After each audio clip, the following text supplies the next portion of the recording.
What's going on, guys? The Comics Kid 2099 here. Welcome to day 321 of the 365-day graphic novel review challenge. Today, I want to talk to you about another miniseries that ties in with the 2015 Secret Wars event from Marvel. This is War Zones: Future Imperfect. This is a 5-issue miniseries written by Peter David with art by Greg Land. I'll go ahead and talk about Greg Land. I am not a fan of his artwork. Usually, his art feels very stilted, very stiff-looking, almost as if he is tracing what he draws, because that's exactly what Greg Land does. Greg Land is notorious for tracing over books like Esquire or Playmate or whatever softcore porn that he can get his hands on.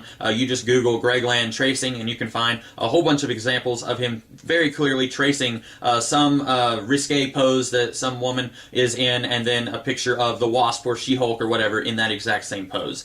So I don't really like Greg Land's art. I feel like it's not quite as bad here as it generally is in some of the other stories that I have read, but I still don't like it. A lot of times in the facial expressions, it just looks really stiff. That's a word I used earlier. It just feels very wooden. It doesn't look organic. It doesn't look natural. Whenever a character is smiling in this, it just looks like they were carved out of stone. It doesn't look like an actual person who is really smiling. That's the best way that I can describe his artwork. It doesn't feel like these are characters who are actually moving. They all feel very wooden, which is about all that I can say about his art. I feel like I'm kind of spinning my wheels talking about that. So I'm not a huge fan of Greg Land's artwork, but it doesn't feel as bad as, say, his Ultimate Fantastic Four run or the Ultimate Power miniseries that he did that was a crossover between the Ultimate Universe and the Supreme Power Universe. Doesn't feel quite as bad as those, or his X-Men run that he did with Matt Fraction. But it's still not great. It still looks like Greg Land, and it looks like the stuff that most people don't really like about Greg Land. So that was kind of a downer with this book. Wasn't really okay with the art.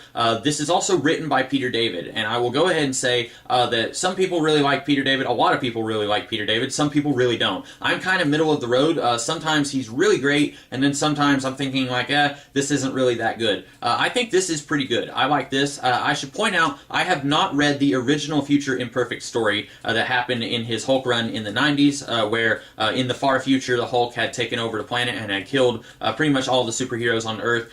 This miniseries connected to Secret Wars is basically saying that one of the regions of Battleworld in Secret Wars is a region very similar to the world of Future Imperfect, except that he's also taking elements from his X Factor run of the mid to late 2000s, and I have read a little bit of that, and so I recognized at least a few things there that he took from that. For example, Layla Miller is a character, he didn't create Layla Miller, but he did basically do everything with that character after the events of House of M.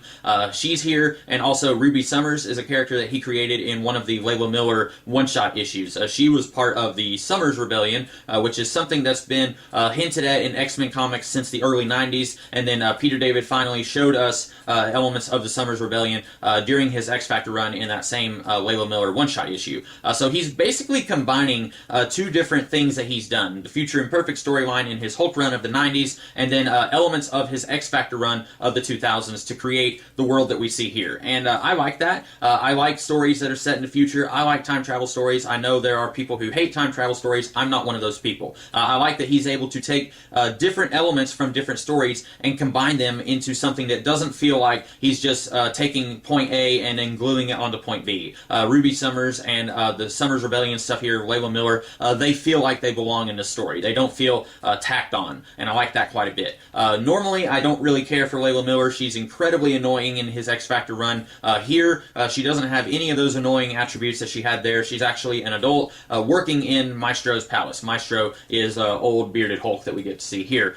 So she's not nearly as annoying here as she generally was in Peter David's X-Factor run. I like the way that this story ends. I did not see that coming. There towards the very end, I was thinking, okay, this is incredibly inconsistent with everything else that we've seen in the Secret Wars tie-ins, and I was assuming that something was going to happen other than what we were actually happening. I won't spoil the ending of this book. I will just say something is happening, and it is not what it seems, and I was a little bit surprised that it was happening, and then the book turns things around on us, and I don't think you'll be disappointed. I really like the way that it played out. Now, I say that as someone who has not read Future Imperfect, because there have been some of these minis that I have read that are kind of emulating other stories I have read, and I felt like the stories they were based on were superior to the tie-in minis, but then there have been some of these minis I've read read that I felt like the Secret Wars tie-in were actually superior to the original story it was based on. So if you have a great love of Future Imperfect from the 90s, you might feel very different about this than I did. But since I have no knowledge of that story other than the very basic plot that the Hulk has taken over the planet, other than that, I don't really know anything about that story. So I felt like this was a very solid story. It hits you where it wants to hit you. I think that it does everything that it sets out to do. I enjoyed this quite a bit more than I suspected that I would. But anyway, I hope that you guys liked this review, and if you did, be sure to like, share, comment, and subscribe, and I will be back tomorrow with a different video. In the meantime, you guys have a great rest of the day. Catch you later.